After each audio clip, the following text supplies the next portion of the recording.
मुंबईतील एका बातमीने सध्या राज्यभर धडकी भरवली आहे. एकाच कुटुंबातील चौघांचा मृत्यू झाला.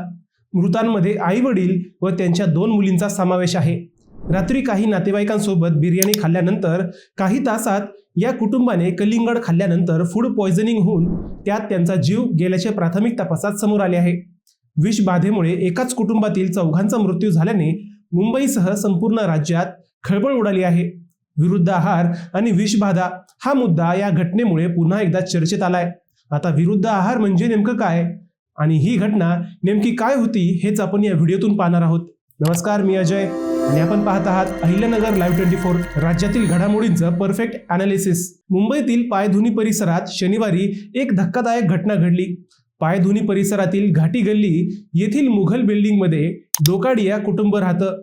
या डोकाडिया कुटुंबाकडे शनिवारी काही नातेवाईक आले. शनिवारी रात्री त्यांनी साधारणतः 10:30च्या दरम्यान या कुटुंबाने त्या नातेवाईकांसोबत नॉनव्हेज बिर्याणी खाल्ली. जेवणानंतर नातेवाईक त्यांच्या घरी निघून गेले. हे कुटुंब तरीही जागेच होते. मध्यरात्री साधारणतः 1:30 वाजेच्या सुमारास या कुटुंबाने झोपण्यापूर्वी कलिंगड कापले आणि ते खाल्ले.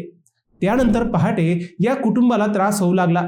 अब्दुल्ला डोकाडिया वय 40, त्यांची पत्नी नसरीन डोकाडिया वय 35, तसेच मुलगी आयशा वय 16 व झैनब वय 13 या सर्वांना पहाटे त्रास होऊ लागला. कलिंगड खाल्ल्यानंतर या चौघांनाही उलट्या, चक्कर आणि पोटदुखी यांसारखी लक्षणे जाणवू लागली. त्यानंतर रविवारी त्यांची प्रकृती अधिकच खालावली. या प्रकाराची त्यांनी नातेवाईकांना माहिती दिली. काही वेळातच डोकाडिया यांच्या 2 मुली बेशुद्धावस्थेत गेल्या. त्यानंतर या चौघांनाही तत्काळ जे रुग्णालयात नेण्यात आले. रुग्णालयात नेल्यानंतर एका मुलीला डॉक्टरांनी मृत घोषित केले. त्यानंतर काही तासांनी दुसऱ्या मुलीचाही मृत्यू झाला. दुसऱ्या मुलीच्या मृत्यूनंतर काही वेळात पालकांचाही मृत्यू झाला.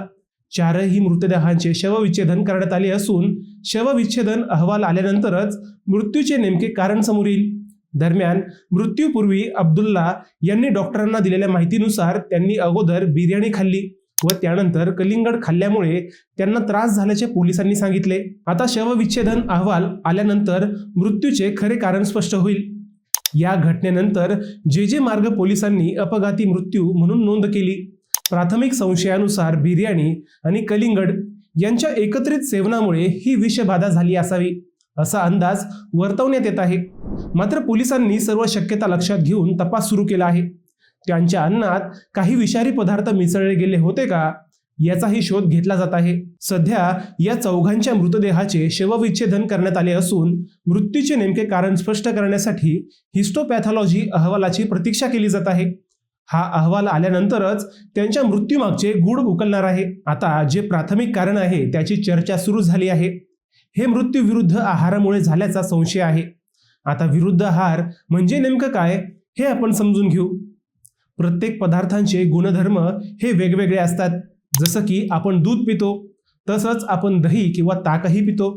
हे दोन्ही पदार्थ दुधापासूनच तयार होतात, परंतु त्यांचे गुणधर्म वेगवेगळे असल्याने आपण दूध व ताक एकत्र घेत नाहीत.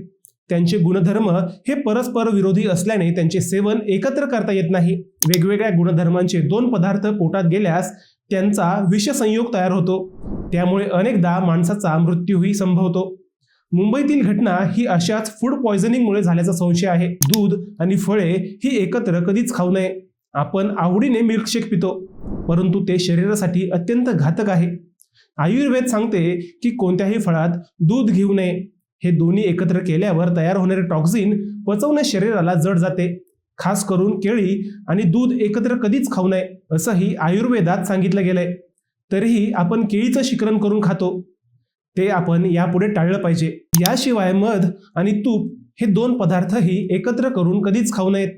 या दोन्ही पदार्थांचे गुणधर्म वेगवेगळे असल्याने ते शरीरासाठी अपायकारक मानले जातात. याशिवाय दूध आणि मीठही एकत्र खाऊ नये. आजकाल आपण पास्ता आवडीने खातो, परंतु हा विरुद्ध आहार असल्याचं डॉक्टरांचं म्हणणं आहे. तसेच लिंबू व काकडीही एकत्र न खाण्याचा सल्ला दिला जातो. आपण घरी कोशिंबीर आवडीने खातो, परंतु त्यात काकडी व लिंबू एकत्र असणं हे शरीरासाठी अपायकारक असल्याचं आहारशास्त्रात सांगितलं गेलं आहे. याशिवाय अननस आणि दूध, भाजीची ग्रेव्ही तयार करण्यासाठी दूध, मटण, मासे, चिकन तयार करण्यासाठी दूध, दूध व दह्यासोबत फळे, दुधासोबत फणस, अनुशापोटी सीताफळ, शिळा भात आणि चपाती, मुळा आणि उडीद डाळीचे वरण, तेल आणि तूप, काकडी आणि टोमॅटो, टरबूजासोबत पुदिना, लिंबू, कारले, मीठ यासोबत दूध हे सगळं टाळलं पाहिजे. याशिवाय नॉनव्हेज खाल्ल्यानंतर लगेच फळांचं सेवनही करू नये असं आहारशास्त्र सांगतं. मित्रांनो, हा विषय तुम्हाला कसा वाटला हे आम्हाला कमेंट करून नक्की कळवा. शिवाय व्हिडिओ आवडला असेल तर चॅनलला सबस्क्राईब करून व्हिडिओला लाईक करायला विसरू नका. पुन्हा भेटूयात नव्या विषयावर. तोपर्यंत सप्रेम नमस्कार.